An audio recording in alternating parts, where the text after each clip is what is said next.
Hey everybody, how's it going? MrScaryMuffin here, and we will be looking at CP Snake Water this week.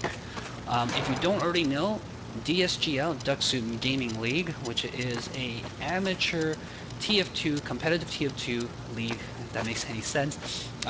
It is starting up again this year. If you remember last year, I covered some of the games from that tournament.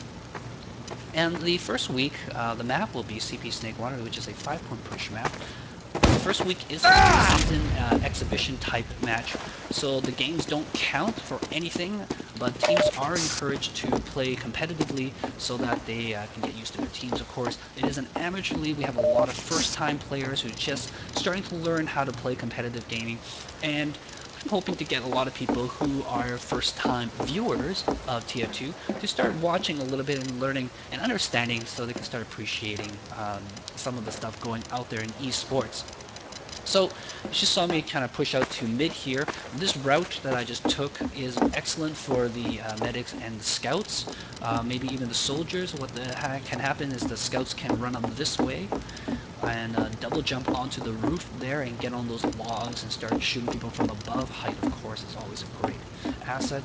Medic can go over here, this nice health pack if he needs it, and soldiers can get the buffs, jump right over lots of space over here. The demo will take what I call the side entrance this way. It comes from the second point, so he'll take a divergent path from the rest of the team most of the time. He'll jump over those fences, hit up this health pack, probably get a little bit over here, fail jump himself, but hit up this health pack and just start spamming over this shed into the back entrance where hopefully the other team is coming out of. Which they are coming. So yeah, nice little easy rollout there. There's the side entrance, the back entrance, and the very awkwardly named backside entrance. Of course, you don't have to use my names. If your team can agree on their own names, that's probably better. Of course, make short names so they can understand what's going on. What I've seen a lot of pros do for the mid fight is they jump both their soldiers over and try to bomb the medic. And what happens is that the medic gets pushed back, either dies outright, or he gets pushed back and away from the rest of his team, which allows your demo and your scouts to bomb the heck out of them and just wipe at least a couple of their teams, gives a couple of good choice picks on their scouts and maybe even a soldier or demo out of there. Pushing from mid, you can take the side entrance and probably just better take this one here, backside.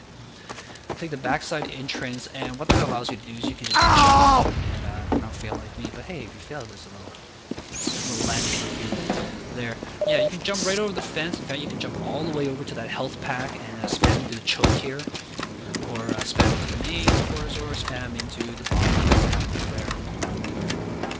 there. And this side entrance is probably way better than the other entrance from the back side. The reason for that is because if you were pushing out of here, you don't really get a good sightline of where the other team is, so you have to rely on whoever's jumping in from there to tell you where people are. Of course, the scouts can double jump into there and get some flanking action.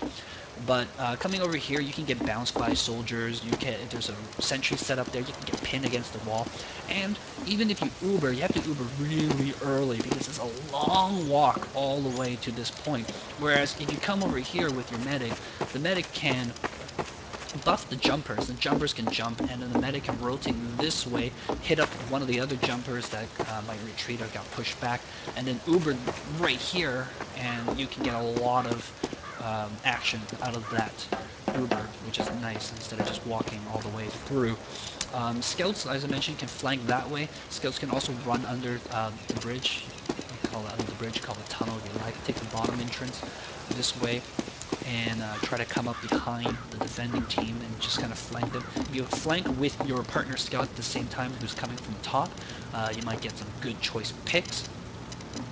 Pushing out of second, pushing into last rather, you have the left entrance. You can try to jump in through here. You have the right side entrance or the garage, because it's got the garage door obviously. You can try jumping through here. But what I've seen is a lot of teams, they like to take this bottom entrance, especially with the demo and the medic Ubering in. There might be a sentry over here or there, so you take that out. Spam over the ramp over here lot of times there might be a sentry right over here as well, so you might be able to get that. A lot of times there'll be a sniper who can get the sight lines here, get the sight lines there, get the sight lines on that, and I don't think he can, yeah, he can kind of see over there as well.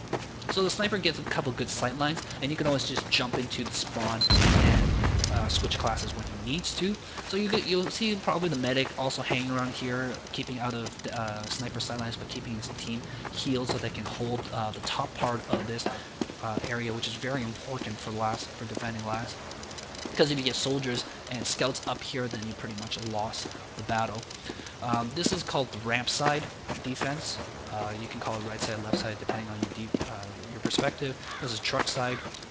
Again, you can call it right side, left side. So yeah, so that's this map. In terms of defense, you have the demo normally holds down this door completely. There's a nice little bump here you can hide some of your stickies into, and kind of hidden from view. So you can catch people. If they push in through this way, the medic might run back, so you can catch him as he's going back to this bucket. If the attacking team is using sniper, the sniper will rotate through this window, and you can probably pick off the sniper that way. It's a nice pick.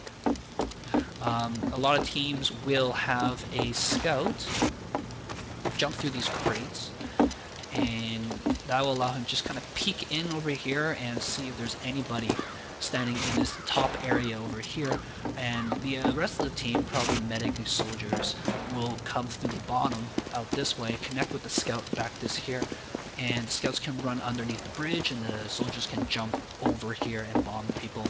Attacking medics will probably be on this bridge area over here for the most part. It's pretty safe, away from sniper sight lines, and the medic can always just flee down this way back towards that half health pack over there. There is one other route that you can take when you're pushing out from last, and that's from that same crates area over here. And this is the flank route, which is very, very long flank. You can run all the way, but it will take you back over here to second. And you can see it's long because it winds around itself, much like a snake. In fact, probably the only snaky part of Snake Water. This is one of the forward spawns. You can capture this, you will get that. That's your forward spawn. And on the opposite side, you will get that once you capture the fourth. Get that forward spawn out near mid area.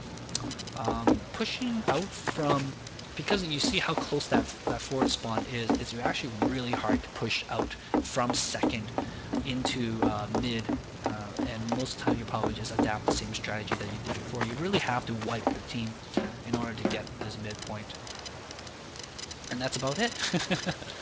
Alright, well, thanks for watching, guys. Do check out the Duck Soup Gaming League. I will be putting up a live stream, actually, whenever I get the chance. Myself and Pankers will be running the live stream for Duck Soup Gaming League. We'll try to cover all the games between the two of us. And maybe even do some dual casting. We might try to get X Television to help us cast some of the big finale, grand finals type games as well. That'll be super exciting. And yeah. If you guys are interested in playing Team Fortress, there's no reason not to. It is a free game. You just download it and just play it for free. Duck Soup Gaming has public servers. In fact, we have 3 of them. We just had a 3rd one open up just in time for summer. You guys can check it out. I'll put the IPs in the link below, in the video description below. We have the red server, blue server, and the new green server. Green. Wonderful. Verde love. Alright, so that's it. Next time I put up a video, hopefully it will be a game. If you guys have comments, please put the comments below. I love getting comments, and again, I try to make my videos newbie friendly and talk a little bit more about the basic stuff. Some of the strategies that, again, I might put up are completely off base, and if that's so, just let me know. Put it in the comments. Don't have to hate. Thanks for watching, guys. Catch you guys next time. Ciao!